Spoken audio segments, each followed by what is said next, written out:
कक्षा 9 की हिंदी विषय के अंतर्गत सहायक पुस्तक कृतिका से आज मैं रीढ़ की हड्डी चैप्टर की चर्चा करूंगी। सबसे पहले लेखक के बारे में जानते हैं। लेखक जो हैं वो बाल्यावस्था से ही लेखक जो है नाटकों के प्रति उनका रुझान बहुत था। ये हिंदी के प्रसिद्ध एकांकीकार हैं और इस एकांकी में ये जो प्रस्तुत एकांकी है इसके माध्यम से लेखक ने स्त्रियों के प्रति समाज में व्याप्त रूढ़िवादी मानसिकता पर प्रहार किया है।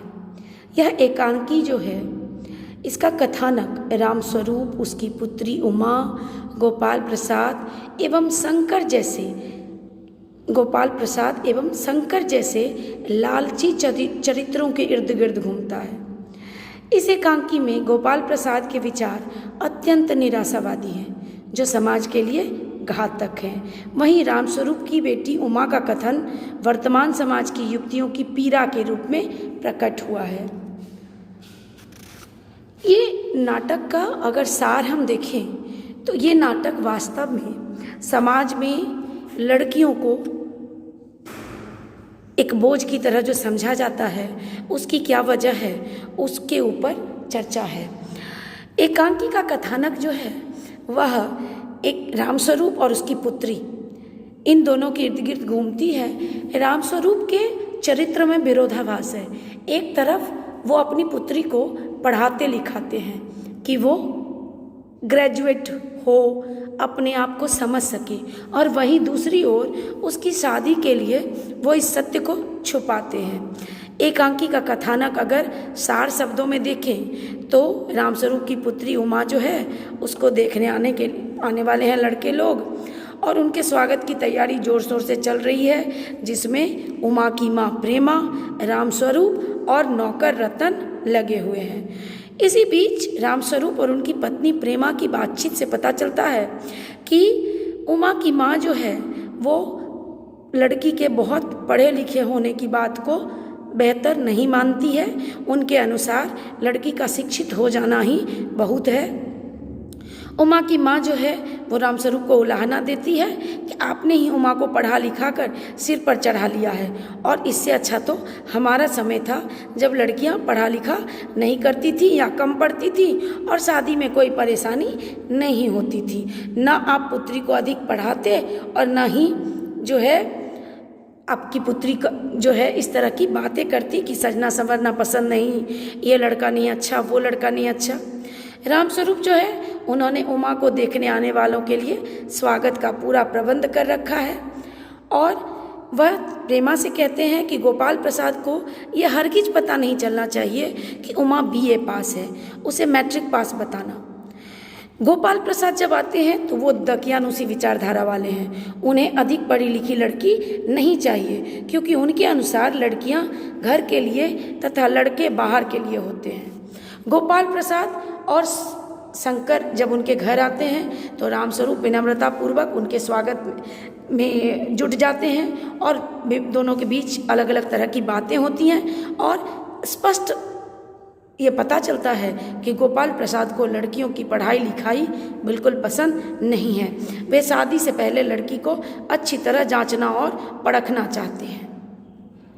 और उसके बाद उमा जब आती है और उससे जब बातचीत होती है तो आप देखेंगे कि वो उमा से कुछ पूछते हैं और बाबू रामस्वरूप जब जवाब देते हैं तो पता चलता है कि ये बात गोपाल प्रसाद को अच्छी नहीं लगती है और वो कहते हैं कि आपकी बेटी गूंगी है क्या, इसे बोलने दीजिए। और तब उमा जो है बहुत बर्दाश्त करती रहती है, चुप रहती है। वो सोचती है कि जवाब ना दे, लेकिन अंत में विवश हो जाती है और उमा गोपाल प्रसाद और उनके पुत्र के व्यवहार से इतना खींच जाती है कि वो आप देखेंगे कि वो पहले तो चुप रहती है और बाद में उमा को जब जवाब देने कहा जाता है तो उमा कहती है कि मैं क्या जवाब दूँ। जब कुर्सी मेज बिकती है तब दुकानदार कुर्सी मेज से कुछ नहीं पूछता, सिर्फ खरीदार को देखता है, दिखला देता है, पसंद आ गई तो अच्छा, वरना।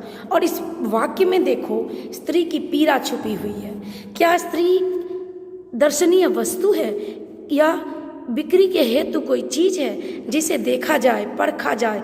हम कोई सामान खरीदते हैं तो उसे छू के, समेट के देखते हैं, उसे उसकी ड्यूरेबिलिटी कितनी है, वो मजबूत है कि नहीं, वो कितने दिन चलेगी, उसकी कीमत क्या है। तो क्या स्त्री ऐसी कोई वस्तु है? उमा खींच जाती है और उमा तब जो है बताती है कि शंकर जो है, जिस बेटे का वो गुणगान कर रहे हैं, वो कितना दुष्चरित्र है। वो स्वयं के बारे में बताती है कि हाँ, मैं बीए पास हूँ और बीए पास होना मेरी कमी नहीं है। आप अपने बेटे से क्यों नहीं पूछते कि पिछले फरवरी में ये गर्ल्स हॉस्टल के आसपास क्यों पाए गए थे, वहाँ से कैसे भागे? इनकी तो ये स्थिति हो गई थी कि इन्हें नौकरानी से क्षमा मांगनी पड़ गई थी। आपका बेटा चरित्रहीन है।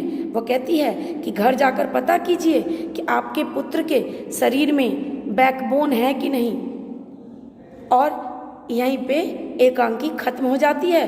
गोपाल प्रसाद और शंकर क्रोध दिखाते हुए वहाँ से चले जाते हैं और ये एकांकी खत्म हो जाती है। इस एकांकी में आप देखेंगे कि समाज की ऐसी विचारधाराएं कि विवाह एक व्यापार बन के रह गया है। ये रोग हमारे समाज को बुरी तरह जकड़े हुए हैं। इसका विरोध किया गया है। लड़की सर्वगुण संपन्न है तो भी उसका कोई मोल नहीं, लेकिन लड़का अगर अवगुण युक्त है तो भी उसकी कीमत है। लड़की जो है वह पढ़ी लिखी है, इंजीनियर डॉक्टर है तो उसको कोई दहेज नहीं देगा, लेकिन लड़का अगर इंजीनियर और डॉक्टर है तो उसको बहुत अधिक दिया जाएगा। ये बातें जो हैं, इसका विरोध लेखक ने प्रस्तुत किया है, नाटककार ने।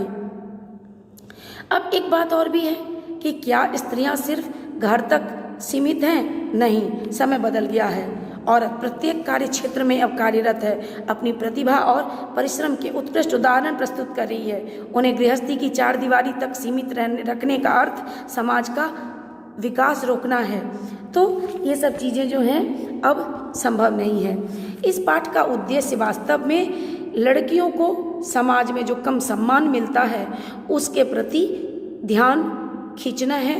लड़कियों के विवाह में आने वाली समस्या, उनकी पसंद नापसंद, रुचि आदि को महत्व न दिए जाने की समस्या को लेखक नाटककार उजागर करना चाहते हैं तथा समाज के उन लोगों को बेनकाब करना चाहते हैं जो शिक्षा एवं लड़का लड़की के प्रति दोहरी मानसिकता रखते हैं। ये पाठ का सार मैंने आपको बताया। आप प्रश्न उत्तर करने की चेष्टा करें। मैं अगले वीडियो में प्रश्नों के उत्तर आपको डिक्टेट करूंगी, जिसको आप लिख भी सकते हैं। धन्यवाद।